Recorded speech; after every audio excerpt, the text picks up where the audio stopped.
When the time came, Deborah gave the signal, and the tribes of Israel went into battle against Sisera and his army.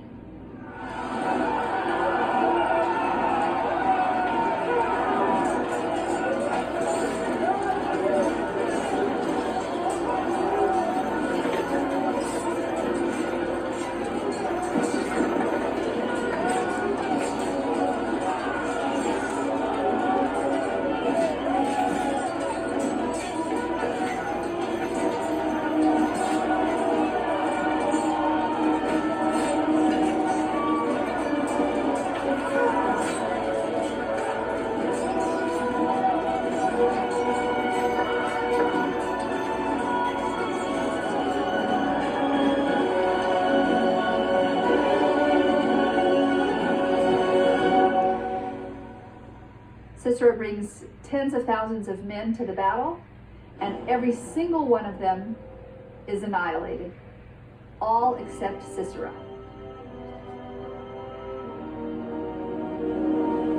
And he runs to the tent of Yael, the Canaanite.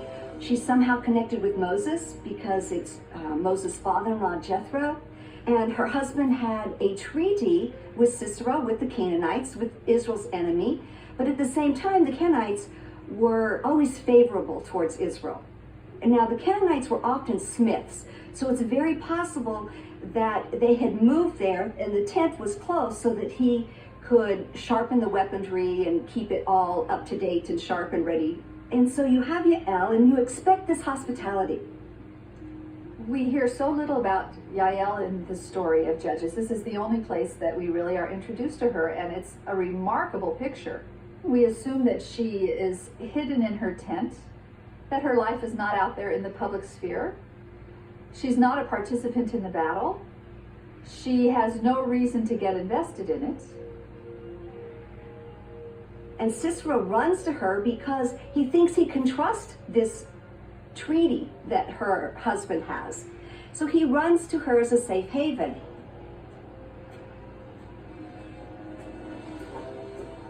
אדוני, אל תפחד.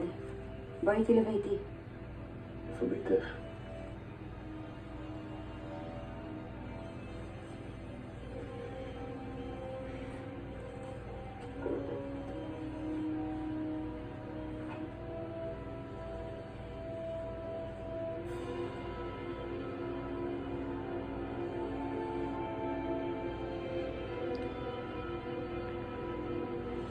Was she from the first moment aware of who he was?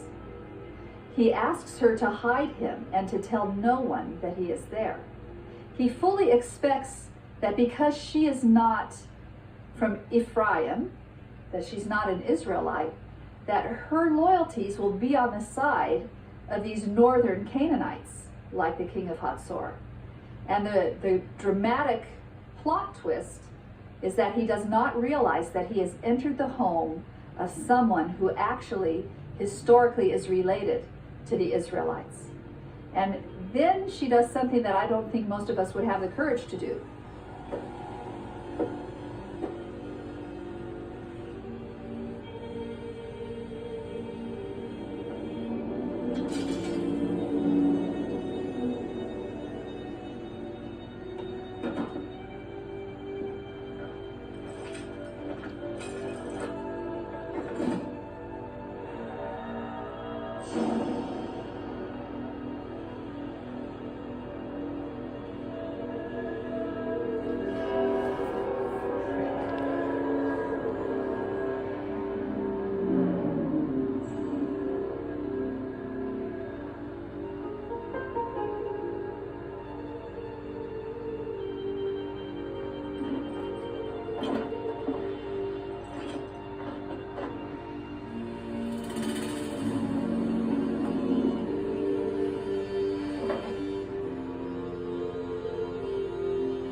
She pretends to offer him hospitality.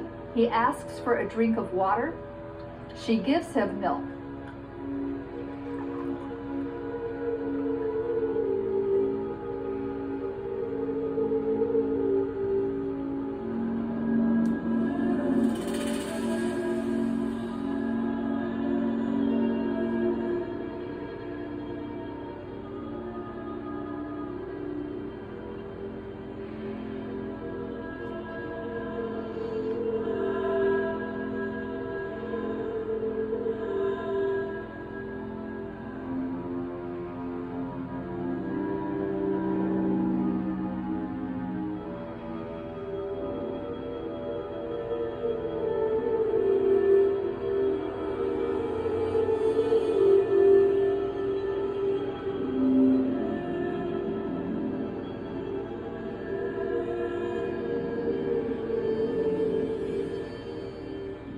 Sisera is exhausted and he falls into a deep sleep.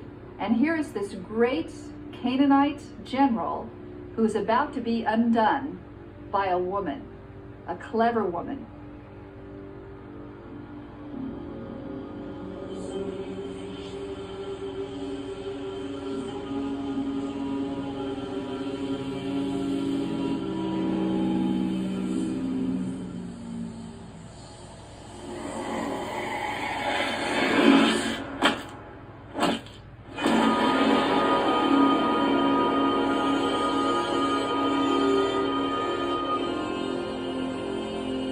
So the credit for the battle goes not only to Barak, but to Yael. Just as Deborah had prophesied, a woman receives credit for the battle. I think that Yael, she lets us know that even a hidden life can be a life that has a moment of destiny. And it's a difficult destiny that she is called to, but she's obedient to it.